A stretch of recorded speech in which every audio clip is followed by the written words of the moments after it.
Some other numericals of economics. First question में पूछा गया है प्राइस इलास्टिसिटी निकालनी है हमको। क्वेश्चन रीड करते हैं।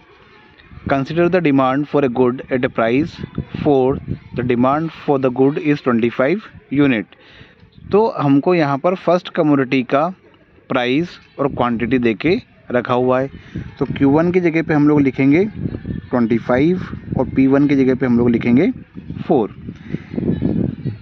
Suppose price of the good increases to 5, मतलब प्राइस क्या हो गया है 5 हो गया है, तो P2 की जगह पे क्या आ जाएगा 5। As a result the demand for the good falls to 20 units, और जो डिमांड है वो कितने यूनिट पे आ जाती है 20 यूनिट पे।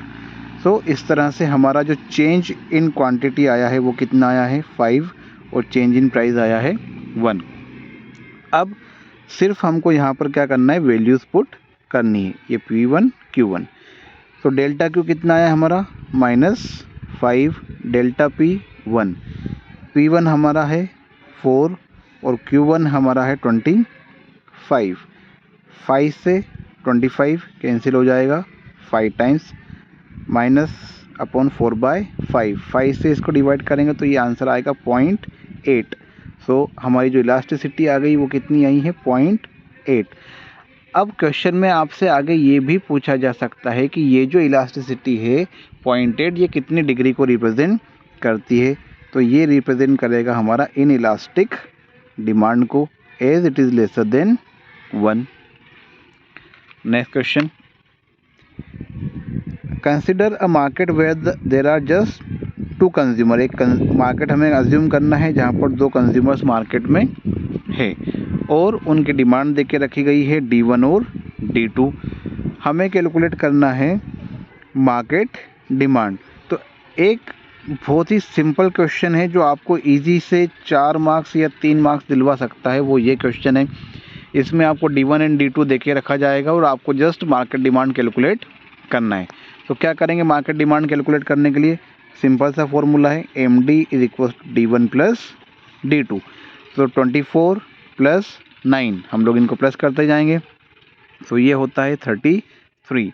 20 + 8 28, 18 + 7 16 + 6, ऐसे आप लोग पूरा इनको प्लस करेंगे and drop your answers in the comment box कि आपका ये इसका पूरा आंसर क्या आया है। आप आंसर लिखेंगे P3 एंड उसके आगे MD एंड उसका आंसर आप लोग वहाँ पर लिखेंगे। Next question.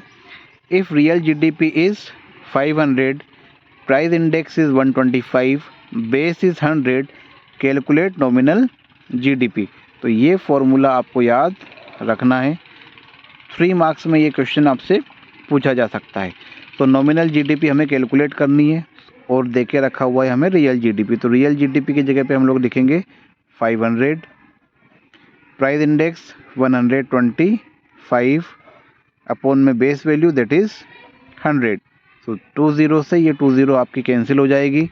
नाउ 5 का मल्टीप्लिकेशन करेंगे 125 में, तो आंसर आएगा 625, और 625 क्या होगा, ये आपकी nominal GDP।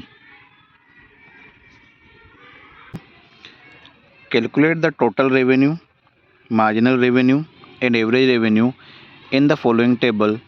Market price of each unit is 10। सो ये क्वेश्चन 3 मार्क्स में पहले पूछा जा चुका है कि अगर हर एक यूनिट का प्राइस 10 रुपये हो तो हमें कैलकुलेट करना है टोटल रेवेन्यू, मार्जिनल रेवेन्यू और एवरेज रेवेन्यू। टोटल रेवेन्यू का फॉर्मूला होता है total revenue equals to price into quantity. Suppose पहली यूनिट है तो पहली यूनिट में हमारी कितनी क्वांटिटी आ रही है 1, एंड 1 क्वांटिटी के लिए जो प्राइस है वो कितना है आपका 10। सो फर्स्ट यूनिट के लिए जो टोटल रेवेन्यू हमारा आ रहा है वो कितना आ रहा है 10। सिमिलरली सेकंड यूनिट के लिए भी कैलकुलेट कर लेते हैं। तो क्वांटिटी सेकंड में कितनी हो गई 2, प्राइस वही है, तो यहाँ पर रेवेन्यू कितना हो जाएगा 20। अब ये सिक्वेंशियल है, तो यहाँ पे 10 आया, यहाँ पे 20 आया, तो ऐसे पूरा हो जाएगा। तो ये 10, 20, 30, 40, 50, 60, 70। हो सकता है एग्ज़ाम में जो क्वेश्चन आए उसमें ये सिक्वेंशियल मैनर में क्वांटिटी आपको देके नहीं रखी जाए, सो आप लोग ये वाला फॉर्मूला यूज़ करेंगे। Total revenue equals to price into quantity, उससे आपकी ये वैल्यूज़ आ जाएगी।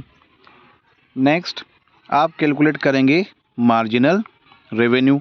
मार्जिनल रेवेन्यू कैलकुलेट करने का फॉर्मूला होता है टोटल रेवेन्यू n यूनिट का minus total revenue n minus 1 unit का। तो इसमें क्या करते हैं हम लोग जनरली चेंज को आइडेंटिफाई करते हैं।